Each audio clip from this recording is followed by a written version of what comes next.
I don't get why so many people are surprised at how poorly Biden did in the debate. I mean, what did you expect? Him coming out young and sharp and mentally all there. If for those people that were shocked, I guess they just kind of followed the narrative in the news about how he's still on top of it. Joe Scarborough, MSNBC, said something really ridiculous a few months ago that this is the best Biden's ever been, best version of Biden that he's ever seen. Stuff like this, you know. So people that have been following mainstream media probably had that idea, but it's clear as day, right? I think people need to come to terms with Trump being president again, and it's really not going to be that bad, right? They can't scare us with hypotheticals because we've already experienced Trump as president before, right? So you can't come up with boogeyman stories about him becoming a dictator because he didn't do that when he was in office back in 2016. And just think about how was your life during that period of time, pre-COVID? Okay, let's look at 2017 through 2019.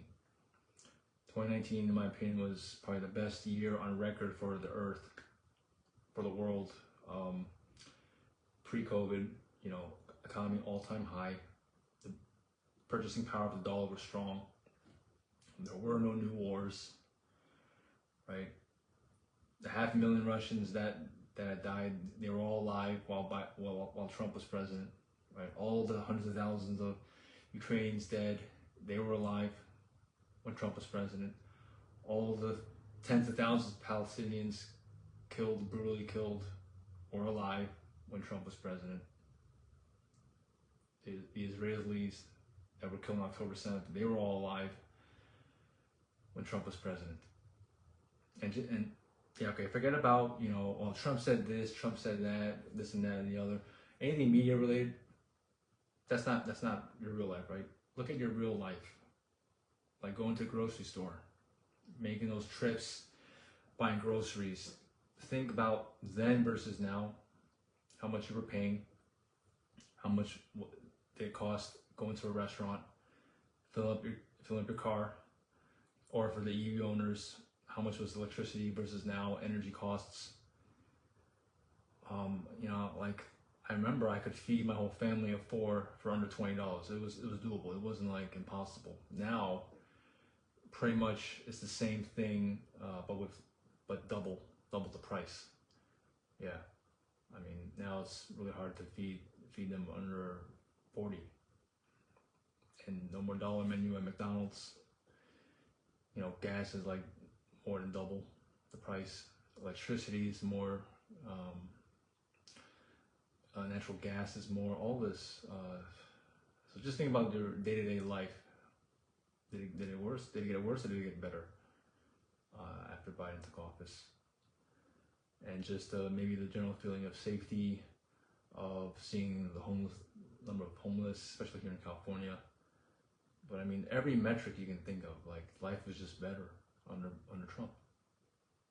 And I hope now people can see that the gatekeepers that were trying to distract everybody with like, oh, Trump said this, Trump did that, which half of those things weren't even true, but they kept repeating the lies, getting people sucked into this narrative, sucked into this kind of made up world, and forgetting that actually, like, while they hold on to power and keep the bogeyman, Trump bogeyman, your life's actually slowly deteriorating. Quality of life is slowly deteriorating. Your kids' education is slowly deteriorating. The level of safety in your community is slowly deteriorating. The prices, the purchasing power of the dollar is slowly deteriorating. Everything is getting worse. The stability of the world slowly deteriorating. There's more pain and suffering. Life expectancy also going down. Drug use, fentanyl use, all these ills just going up. So I hope, you know, if the Democratic Party was kind of mature and if everyone was really in it together, right, there should come a point where they would concede and allow and kind of a come together for the sake of the country, right? To allow the rightful winner and to stop these tactics, stop the weaponization justice system, stop trying to take Trump off the ballot or even RFK Jr. off the ballot, stop these underhanded tactics, let this play out fair and square, stop importing all these people for the sake of making them future voters to replace the black vote and black and Latino vote, because a lot of them are switching over to Trump in unprecedented numbers. Never seen this before for a Republican president in modern lifetime, in modern history. Just accept this is the faith, right? Like, just accept it. This is the natural consequence of failed leadership, failed policies. Just live with it, right? It'll make your lives better too, actually. I mean, it makes everybody's lives better when the country as a whole is doing better, right? So if the Democratic Party was a mature organization, they'd be able to conceive with grace, right? And this talk about like replacing Biden, yeah, it's always possible. There's so many things still possible between now and November 6th, right? There could be a black swan event. Could be another disaster, man-made disaster,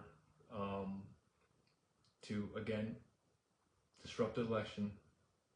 A Nancy Kerrigan moment, Tanya Harding moment, if you will.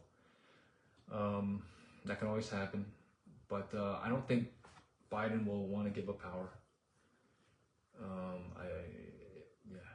From the reports that I've seen on Twitter and X, I don't think so.